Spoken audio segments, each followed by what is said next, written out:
कहा जाता है कि घर ना टूटे इसलिए स्त्री का समझदार होना बहुत ज़रूरी है। वो चुप रहे, वो सहन करे, वो एडजस्ट करे, वो इग्नोर करे ताकि घर बचा रहे।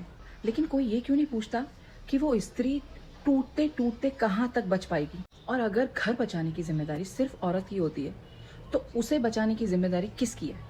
उस औरत को बचाने की जिम्मेदारी किसकी है?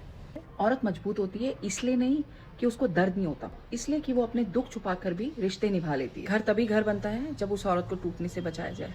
और उसके लिए सिर्फ एक समझदार औरत की जरूरत नहीं है, उसके लिए एक समझदार आदमी का होना भी जरूरी है।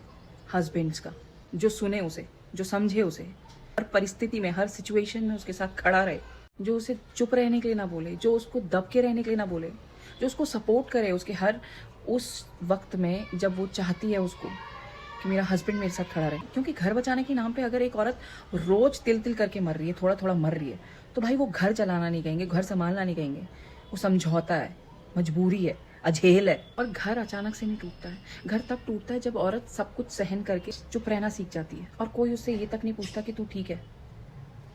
एक समझदार आदमी कभी भी अपनी बीवी को अकेला नहीं छोड़ेगा, चाहे सिचुएशन कोई भी हो।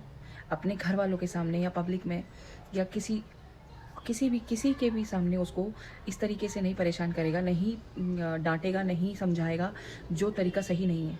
इसीलिए हस्बैंड का समझदार होना बहुत ज़्यादा ज़रूरी है।